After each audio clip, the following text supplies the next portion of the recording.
जुन्नर तालुक्याच्या पूर्व भागात असलेले बेल्ले येथील विसावा चौकात असलेले बँक ऑफ इंडियाचे एकमेव एटीएम गेल्या 10-15 दिवसापासून बंद असल्यामुळे व संबंधित एजन्सीने केलेल्या दुर्लक्षामुळे परिसरातील नागरिक, विद्यार्थी, शेतकरी व व्यापाऱ्यांची मोठी गैरसोय झाली आहे।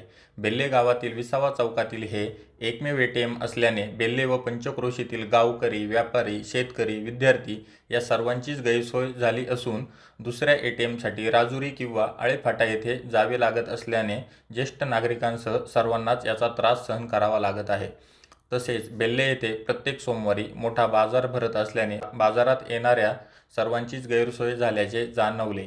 कारण आजकाल शक्यतो कोणीही रोख रक्कम जवळ ठेवत नसल्याने या एटीएम बंदचा फटका सर्वांनाच बसला आहे। तसेच एटीएम बंद असल्याची सूचना कुठेही लावलेली नसल्याने ग्राहकांमध्ये संतापाचे वातावरण असून ग्रामीण भागात एटीएम सेवा खंडित होणार नाही याची काळजी बँकेने घ्यावी, अशी मागणी बेल्ले येथील नागरिकांनी केली आहे।